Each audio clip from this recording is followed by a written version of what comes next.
The streets of suburban Atlanta lay in heavy silence beneath the shroud of night, the occasional whisper of wind stirring the dry leaves that clung stubbornly to the pavement. Streetlights cast long, fractured shadows across the cracked asphalt, their glow flickering like dying embers in the damp air. The city's familiar hum had faded into the distance, smothered by the miles of winding roads and sleepy houses that stretched between Samuel Lawson and the relentless pulse of downtown. A storm loomed on the horizon, thick in the air, but for now everything remained eerily still. Inside his sleek black Cadillac, Samuel exhaled slowly, his body sinking into the leather seat as he tried to unwind from the relentless weight of his day. As Georgia's Attorney General, his job did not end when he left his office. It followed him home, clung to him like an unshakable burden. His mind churned with thoughts of corruption cases, systemic failures, and the constant war between justice and power. Tonight was no different. His head throbbed with the weight of it all as he navigated the empty road ahead, his thoughts a tangled web of frustration and resolve. Then in an instant, the peace shattered. A sudden burst of light flared in his rearview mirror, a pair of headlights tearing through the stillness. A Mercedes G-Wagon surged past him, its engine a wild, snarling beast ripping through the quiet. Samuel's fingers instinctively clenched the wheel, his pulse spiking as he watched the vehicle swerve dangerously, nearly mowing down a pedestrian at the crosswalk. His breath caught in his throat. He had seen recklessness like this before, the kind that ended in blood-stained pavement and grieving families. A drunk driver. He knew the signs all too well. His jaw tightened. He couldn't ignore it. His foot pressed against the gas, not in a chase, not for glory, but to prevent another senseless tragedy. He followed at a safe distance, eyes locked on the swerving vehicle as it weaved through the quiet streets. 2 miles later, the G-Wagon lurched abruptly to the right, pulling into a gas station. Samuel eased his car to a stop at the far end of the lot, surveying the scene before him. The gas station was aged, its neon signs flickering weakly against the dark. The pumps were worn, and inside the small, dimly lit convenience store, a cashier leaned lazily against the counter, scrolling through his phone, oblivious to the world beyond the glass. Then the driver's door of the G-Wagon swung open. A girl stumbled out, blonde, barely 15 if Samuel had to guess. Her movements were clumsy, her fingers fumbling as she reached for the gas pump. He didn't need to see her face to know the truth. The sharp, unmistakable stench of alcohol wafted through the cool night air. His decision was made. He stepped out of his car, his stride steady and deliberate, his voice firm but calm as he approached. "Hey," he said, locking eyes with her. "You've been drinking. You're underage and you can't drive." She turned, her glassy eyes narrowing in irritation, confusion flickering across her features before shifting into something sharper. A sneer twisted her lips. "Oh my God," she slurred, her voice thick with defiance. "What are you, the hall monitor?" Samuel didn't flinch. "You're a danger to yourself and everyone else on the road," he said, standing his ground. "Call someone to pick you up." She scoffed, rolling her eyes with dramatic exaggeration. "Why don't you mind your own business?" Samuel remained unmoved. "Because if you get back behind that wheel, someone might die." But then something shifted. The air crackled with sudden tension. Her eyes darkened, lips curling into something more menacing. And then she screamed, loud, piercing, desperate. "Help! Help! He's attacking me! He's trying to hurt me!" Samuel barely had time to react before the weight of her words crashed over him like a tidal wave. The cashier inside the store froze mid-scroll, his eyes snapping up in alarm. A man by the pump stiffened, his gaze locked on them. Every pair of eyes in the vicinity turned toward them, the scene warping under the sharp blade of assumption.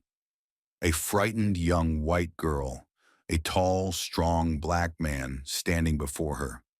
Samuel had seen it before, the story shifting before it was even told, the roles being assigned without question, without evidence. He felt the judgment before it was spoken, the silent verdict seeping into the cracks of the moment. And then, in the distance, the rising wail of sirens. He didn't move. He didn't flinch. He already knew how this would unfold. The first police cruiser skidded into the lot, its flashing lights slicing through the darkness. The second followed close behind. Officers stepped out, hands hovering near their holsters, their eyes flickering between the trembling girl and the motionless man before her. Then another car arrived. A black Cadillac Escalade screeched into the parking lot, its tires spitting gravel. The driver's door flew open, and out stepped Victoria Anderson. The shift was immediate. Victoria was not just anyone. She carried power like a blade, her authority radiating in every sharp, calculated movement. Her uniform was immaculate, her badge glinting under the unforgiving glow of the streetlights. Her piercing gaze swept over the scene, assessing, judging, deciding. And then her eyes locked onto Samuel's. In that instant, he knew. This was not just about her daughter. This was about control. "Victoria, you have to listen," Samuel began, his voice measured, steady. "I didn't touch her. I was trying to stop her from driving drunk." Her face hardened into something cold. "Cuff him," she ordered, her voice slicing through the tense silence. An officer stepped forward, metal glinting in his hands. Samuel exhaled slowly. He didn't resist. He didn't flinch. He knew their game, but he also knew something they didn't. He wasn't their pawn. The cuffs clicked around his wrists. "You haven't even asked what happened," he said, his voice low, firm. Victoria didn't spare him a glance. "I have all the information I need," she said icily. "My daughter's the victim. That's all that matters." The weight of injustice settled onto his shoulders, familiar and crushing. But Samuel did not let it break him.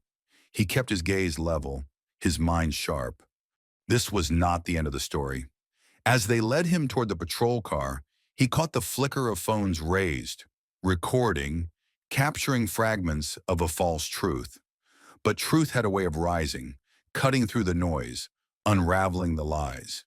And when it did, he would be the one in control. The story had already been written for him before he even stepped foot into the station. His fate, decided in whispers behind closed doors, carried him through the precinct like an invisible weight. Inside, the air was stale, thick with something unspoken. The fluorescent lights hummed with a sterile, unforgiving glow, casting stark shadows that cut across the worn linoleum floor. Conversations died mid-sentence as he entered, officers glancing up from their desks. Some recognized him instantly, their expressions shifting between recognition and discomfort. Others, the ones who only knew the version of him fed through reports and accusations, saw something else entirely. A man already condemned, a verdict sealed before a single word was spoken in his defense. He was led into an interrogation room, its walls cold and unfeeling. A metal table sat bolted to the floor, a testament to the room's purpose: control. Samuel lowered himself into the chair, his hands folding together with quiet deliberation. He wasn't here to plead. He wasn't here to beg. He had spent years navigating the labyrinth of the law, watching it twist and bend under the weight of those who wielded it for their own gain.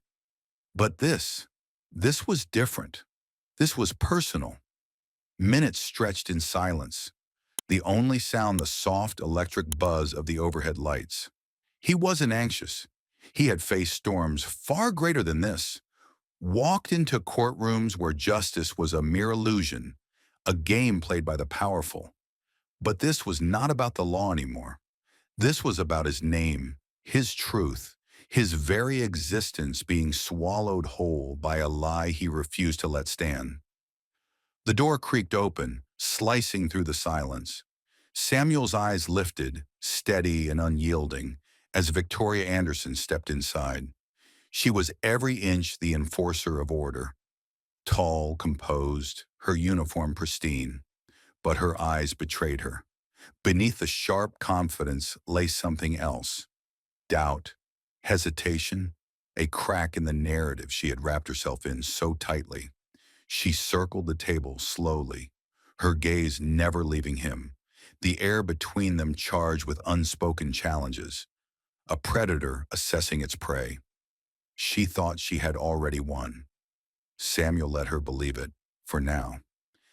"I have to admit," she began, voice smooth and laced with condescension, "I expected more from you, but I suppose even the mighty can fall." Samuel didn't flinch. He simply leaned back in his chair, studying her, unshaken. "You think you've won," he said, his voice even, measured. "But this isn't over. Not by a long shot." Her lips curled into a smirk, but it was forced. "You think your legal tricks are going to get you out of this?" She taunted, stepping closer. "You think you can outmaneuver me?" Samuel held her gaze unwavering. "Check the cameras," he said, his words cutting through the room like a blade. "You'll see the truth." Her expression darkened, amusement slipping into something colder. "Oh, we will," she murmured. "But you see, the truth isn't what matters here. The truth is whatever I say it is." For the first time, Victoria faltered. It was brief, almost imperceptible, but Samuel saw it. The way her posture stiffened, the way her fingers twitched toward her baton, as if grasping for control. She had walked into this room believing she held all the power. Now she wasn't so sure. Samuel leaned forward, his voice steady but sharp. "Do you really think you can bury the truth? That your daughter's lies will hold up against evidence?" She stiffened, her control slipping further, the cracks widening. But Samuel wasn't finished. "I'm not some low-level suspect you can bulldoze into submission," he continued. "You don't even understand who you're up against." Silence pulsed between them, thick and heavy. Then with deliberate precision, Samuel moved. His hands, still bound in cuffs, shifted, reaching into the inner pocket of his suit jacket. Instantly, Victoria's muscles tensed, her instincts screaming at her to act. But he was in no hurry. He moved slowly, methodically, never breaking eye contact. "What are you doing?" she demanded, her voice sharper now, laced with uncertainty. Samuel's lips curled in something close to amusement. "Relax," he said. "Just getting my ID." Victoria hesitated, then gave a curt nod.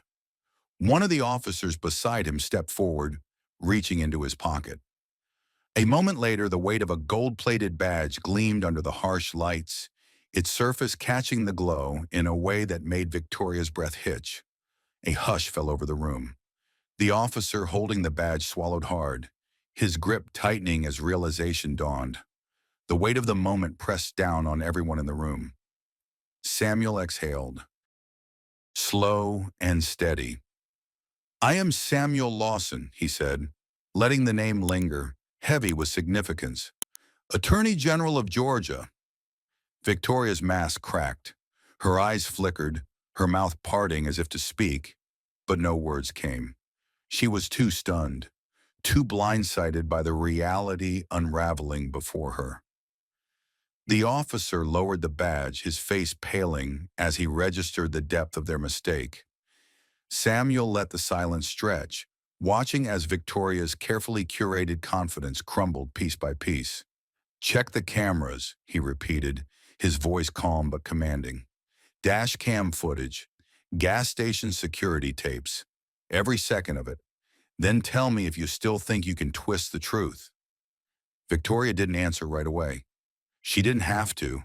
Samuel could see it. She was losing control, the weight of her mistake settling in her bones. The truth would come out, and when it did, she wouldn't just have her career to worry about. She'd have everything to lose. "I want the footage entered into record," Samuel continued. "No games, no manipulation." Victoria's jaw tightened. Fine, she bit out. But the defiance in her voice was weakening. But this isn't over. Samuel tilted his head slightly, a ghost of a smile playing at his lips. Oh, it is, he said quietly. And by the morning, your badge, your gun, everything you built your power on, will be on my desk. Victoria inhaled sharply, fury flashing across her face. But there was something else beneath it. Fear. Real, undeniable fear. You don't know what you're dealing with, she whispered, her voice barely more than a breath. Samuel's expression was cold, resolute. I know exactly what I'm dealing with, he said, and now you're going to pay for it. The walls around her were closing in, and she knew it. The cameras, the headlines, the investigation. It would all come crashing down, and there was nothing she could do to stop it. Victoria's breath came shallow, her voice almost pleading now. You won't win. Samuel didn't break stride as he walked toward the door. I already have. The precinct door shut behind him with a soft, final click. And just like that, Samuel Lawson had won, not just for himself, but for everyone who had been silenced by corruption. Justice for once had spoken, and this time it would not be ignored.